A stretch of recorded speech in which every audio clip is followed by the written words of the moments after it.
Hi friends, no. So today we will be discussing the basic operation of our number systems. However, we will be skipping the decimal part because it's the basic number system that we all know. So there's no need to discuss on that.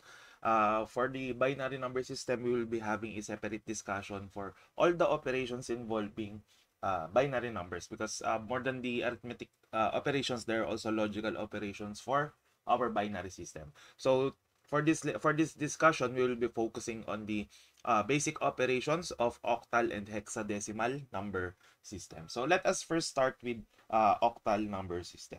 So we have here our addition of octal number systems. But before we proceed, now let us just review the counting manner or the counting technique of our octal numbers. No? So of course, we start with 0. Then you have 1, 2, 3. 4, 5, 6, 7. Okay, after 7, of course, no, sabi nga natin sa octal, we only have 8. 'Di ba? 8 digits lang tayo. Hindi tayo pwede mag-exceed sa 7. So, after 7, we will have 1, 0. Okay, then we have 1, 1, so on and so forth, up until 1, 7. Then we have, after 1, 7, we have 2, 0. Okay, so on and so forth.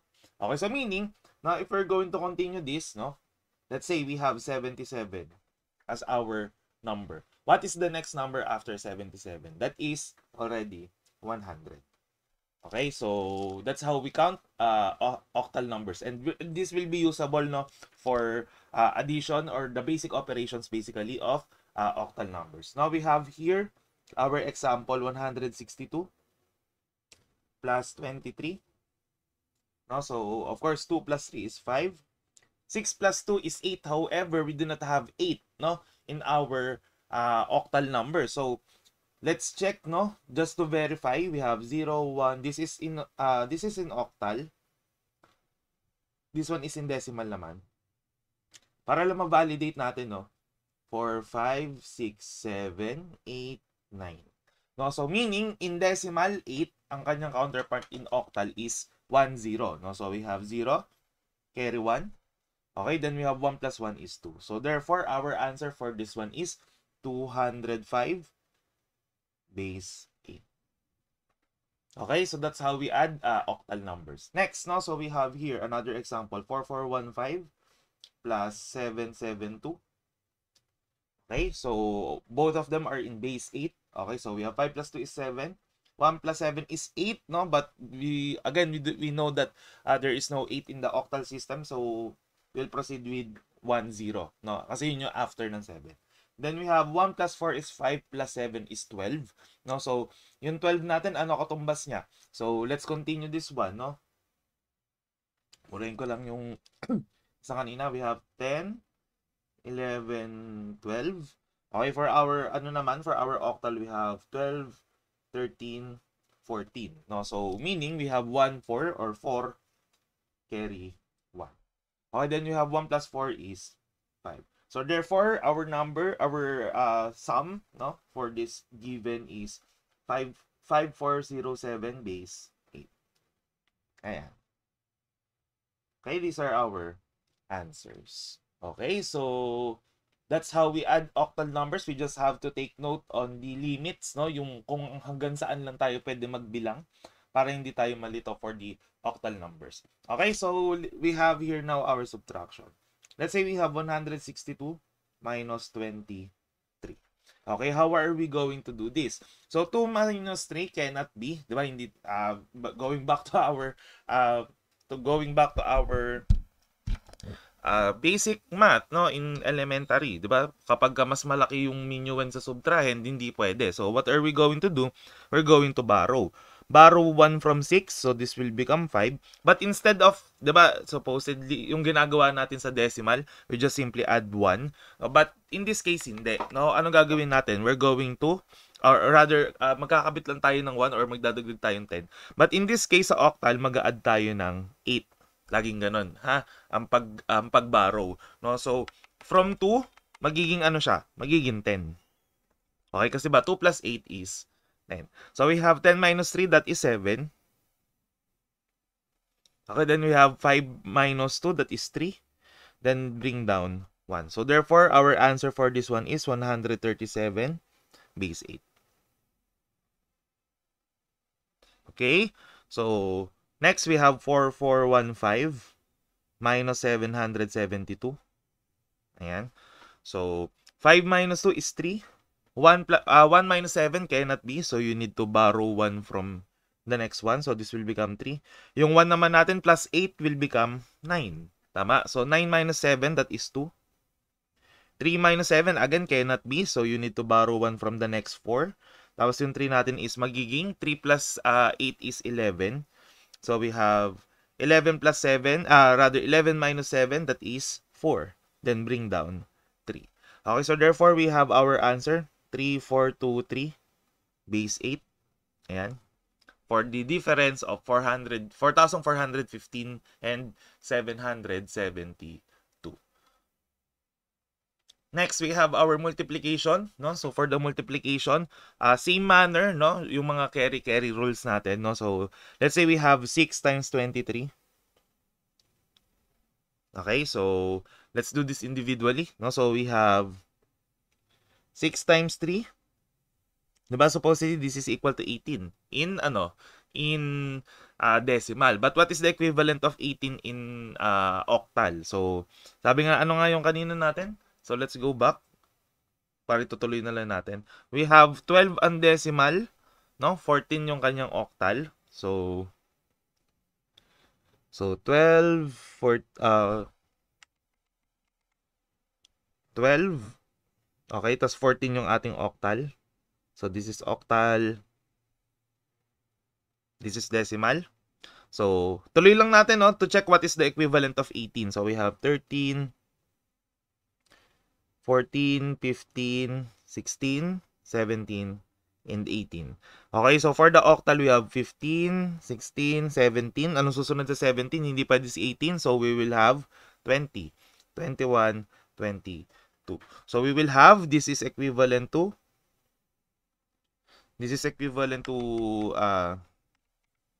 22 base 8. Diba? So we have 2, lagay niya lang dito.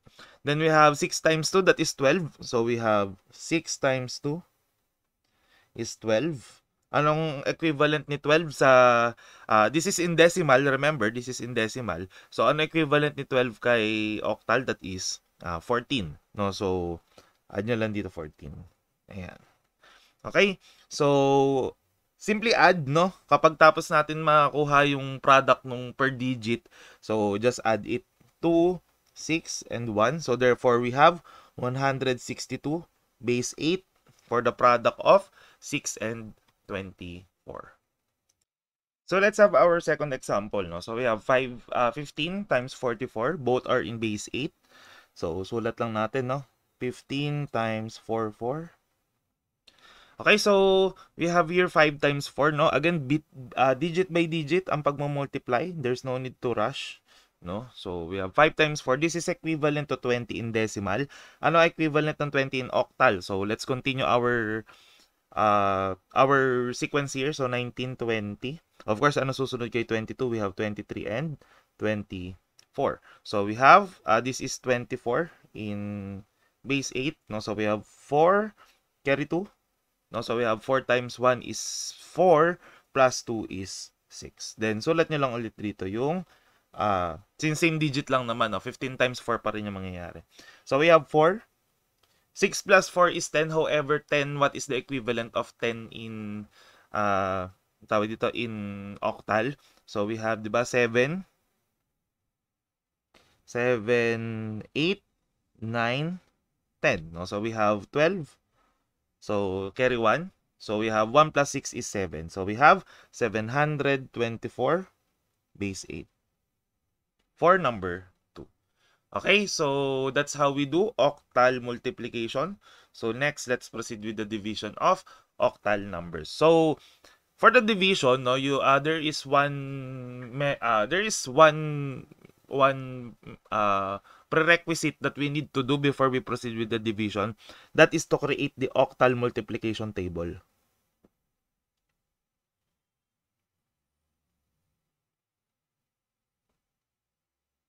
For us to identify, lalo kung hindi tayo sanay, no, ilang octal numbers yung meron dun sa dinidivide natin. Tama? So, we have here 7 times 1. Okay, this is equivalent to 7. 7 times 2, this is equivalent to, this is 16. Okay, so 7 times 3. This is in octal na ha, octal na to. Ayan. 7 times 3, this is 25. Okay, so sir, paano mo nalaman yan? 'Di ba ang equivalent ng 16 sa decimal is 14? 'Di ba? If we're going to go back to kanina, ayan oh. Ang decimal, kapag ka 14, 16 yung kanyang octal. Then, ano susunod sa 14? Diba? 7 times 3 is 21. Diba? So, 21. The equivalent ng 21 in octal is 25. Diba? So, ganun yung susunod natin. So, we have 25. Okay, so kung mapapansin niyo no, we have created a pattern just like the pattern sa 9 times 9. Sa 9 multiplication table ng 9 sa decimal, 'di ba? So increasing yung ones digit, then decreasing yung ones digit, increasing yung tens digit. So we can complete the table. So we have 7 times 4. This is 34. 7 times 5. This is 43. Tama, 43. 7 times 6 is 52. 7 times 7 is 61. Of course, wala na tayong 7 times 8 kasi nga hindi pwede si 8 sa octal natin. So, we have 7 times 10 na. Is equivalent to 70. No, so which actually makes sense, 'di ba? So, yung 7 times 10, no? Kahit convert natin in I mean, itong 10 convert natin sa decimal, tapos yung answer convert natin sa decimal. Tapos we will satisfy the given equation. No, so kahit hanggang dyan lang, no, hindi naman masyado marami yung kailangan natin. So now we can do the division. No? So we have 422 divided by 7 dito na lang sa taas. Ayan. So, 4 divided by 7, of course, cannot be. So, just put 0. Then, kunin mo yung kabila. 'Di ba? Isama mo yung 2, so 42. So, you're going to look at the multiplication table. Ano yung mababang susunod dun sa dinidivide mo? Or dun sa pinagdidividean mo? No? So, dun sa ating dividend. So, we have 42. Of course, definitely 43 cannot be. Hindi pwede si 43. No? So, saan tayo? Kay 30. 4. So we have ilang 7 meron sa 34? We have 4. So just put it 4 here. Then 4 times 7, that is 34. Okay, so then subtract, 'di ba? So 2 minus 4 cannot be, so you need to borrow 1, no? So we have 3. Then ito naman ang magiging 1 0 kasi 'di ba 2 plus 8 is 10. So 10 minus 4 is 6. 3 minus 3 is 0. So okay na 'yan. Then we have 62, bring down 2. No? Ano yung susunod na mababa kay 62? Obviously, si 61. No? So we have 7 times 7. So we have 7 here, 61. So 62 minus 61 is 1. Okay, so we have here 47, remainder 1. So our answer, we have 47, remainder 1. Ayan. Okay, that is how we divide octal number. So every time na you need to divide, no, so just create the multiplication table, no, para mas mabilis kayo makakapag-divide. Okay? So next, no, so let's proceed with hexadecimal numbers. No, sabi nga natin kanina, nag-review tayo ng counting natin kay binary, kay octal, no? So dito din, let's have the review. This is in hex. This is in decimal. So, alam naman natin, no, same ang decimal at hexadecimal sa 0 to 9. Nagkakatalo sila saan? Sa 10, no? So, we have 10, 11, 12, 13, 14, 15, 16. So, yan yung ating sequence sa decimal. Of course, sa hex, this is A. Diba? Meron tayo additional. We have A, B, C, D, E, F. Then kay 16, dun ko palang magwa 1, 0. Okay, diba? That's how we count hexadecimal numbers. So, let's try to add, no? So, we have 89A. So, this is plus 1, 2, 3. Okay, so A plus 3. So, from A, you move 3 decimal places, 3 places, 1, 2, 3. So, we have D, no? Ganun siya. So, we have 9 plus 2.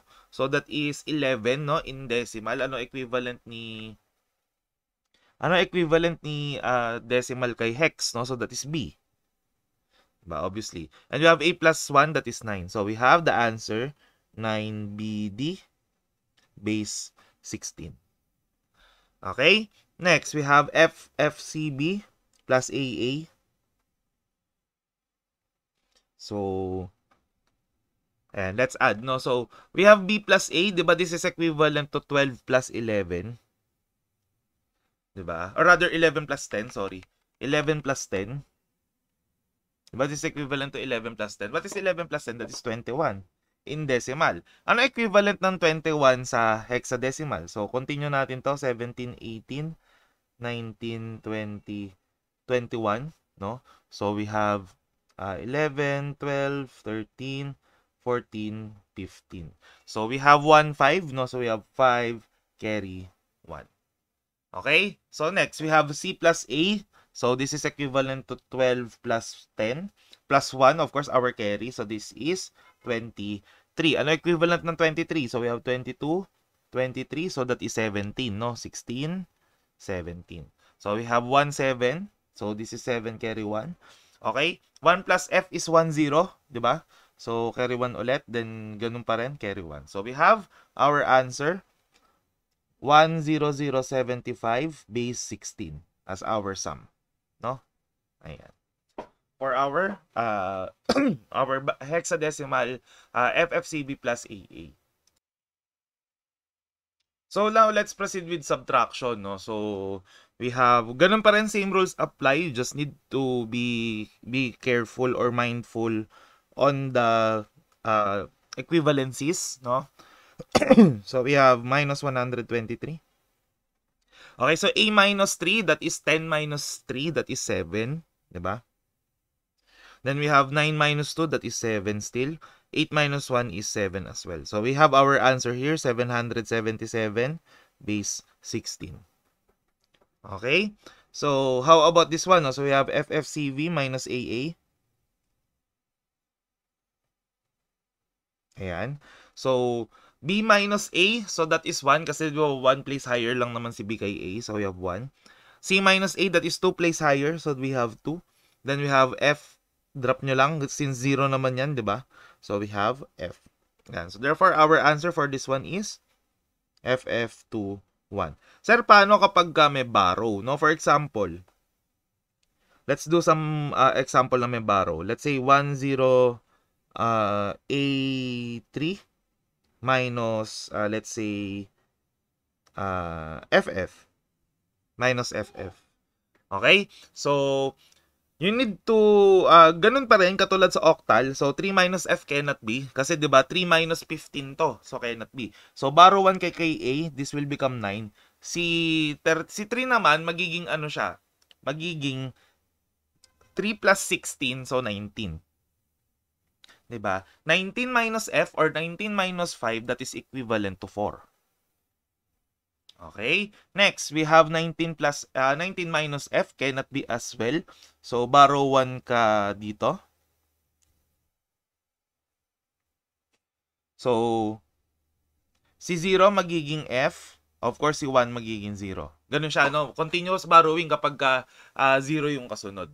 No? So, we have 9 natin, magiging 9 plus 16, that is equivalent to 25. So, 25 minus F, that is 25 minus 15, that is equal to 10. No? So, we have 10 is A in hexadecimal. Ayan. Then, we have bring down F na lang. Then, 0 naman na yun kabila. So, there's no need to include this one. So, our answer is FA4. No? Yan yung ating sagot. Kapag, yan yung example natin kapag may borrowing. Now, again, kapag borrow plus 16, no? Lagay ko dito.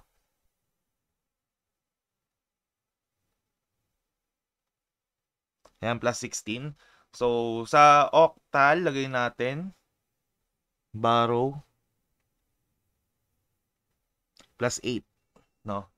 Ayan. So, okay. So, that's how we do the the subtraction of hexadecimal numbers.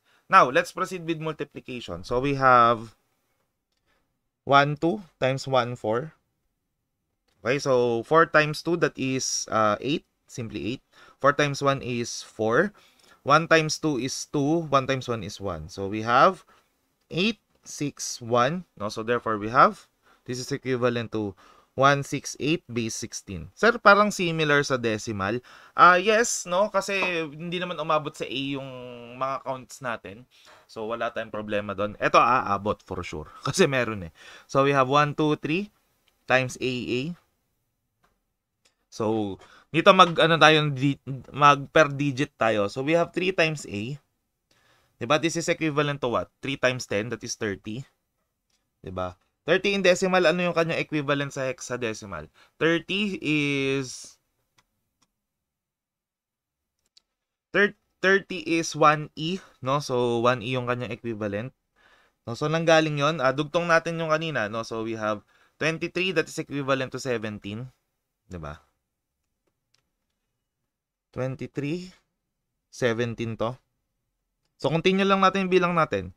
24, 25, 26, 27, 28, 29, 30. No, so we have 1718, 19. Of course, 1A, di ba? Hindi naman tayo magto-20. 1A ang susunod dyan. 1B, 1C, 1D, and 1E. Ayan, no? So, kaya 1E yung equivalent ng 30. So, we have E. Okay? Carry 1. Okay, that's how we do it. Then we have A times 2. Diba? So, A times 2. Or 2 times A. Diba? This is equivalent to 10 pa rin. So, 20. Ano equivalent ng 20 natin? Sa, sa hexadecimal. So, balik tayo dun sa nasimula natin kanina. We have 14. Diba? So, we have plus 1, no? Of course, wag natin kakalimutan yung plus 1. So, we have 15, no? 21, this is equivalent to 15 in, or 1/5 in hexadecimal. Ayan. So, we have 5, carry 1. A times 1 is A, plus 1 is B. Then, copyin nyo na lang, no? So, we have 5, E, 5B. Then, add them. So, we have E. Okay, so E plus 5, that is 14 plus 5, that is 19. No, ano yung 19 natin sa sa hexadecimal from from decimal. So we have 13, 'di ba? So we have 1 3. 5 plus E is 1 3. Carry 1. So we have B plus 1, that is C plus 5. So we have C D E F 1 0 1 1. No, so we have 1, carry 1. Okay, then we have 1 plus B, that is C. So we have therefore our answer, C13E base 16. This is our answer. Okay? So that's how we multiply hexadecimal numbers. Okay, and let's proceed with the last one. No, so we have here the division of hexadecimal numbers. Just like what we did with the octal, we need to create our multiplication table. So we have our multiplication table here, our hex multiplication table.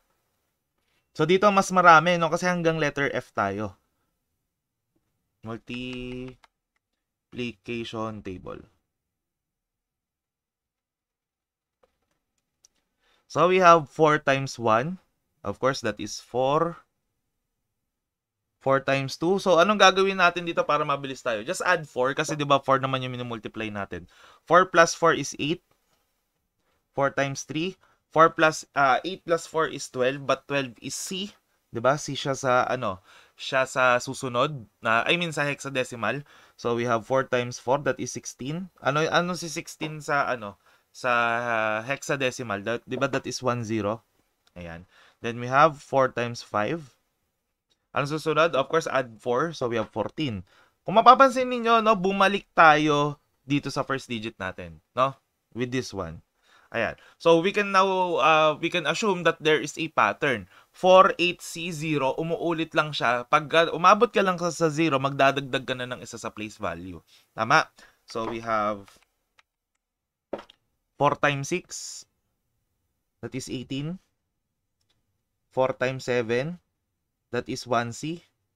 4 times 8, that is 2C. 20 rather. 4 times 9, that is equivalent to what? 4 times 9 is 24. 4 times A, okay, this is 28.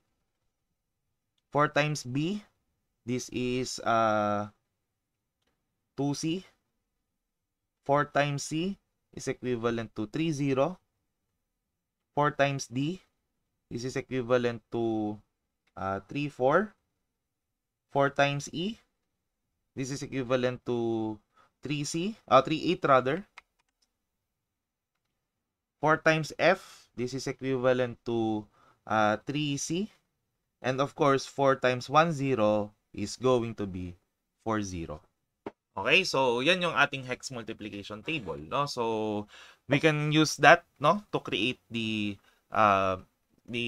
divide our hexadecimal number. So we have FACE divided by 4.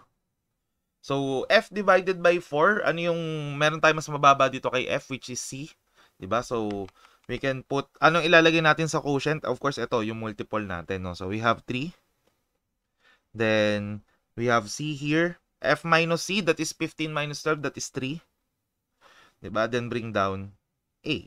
Okay, so next, no? So 3A, ano yung mas mababa kay 3A dito? So we have 38, diba? And 38 natin, ito. Ayan. So ano ilalagay natin sa taas? Si E, of course, no? 3E. Ayan, sorry. Green tayo. Ayan, 3E. So this is 38.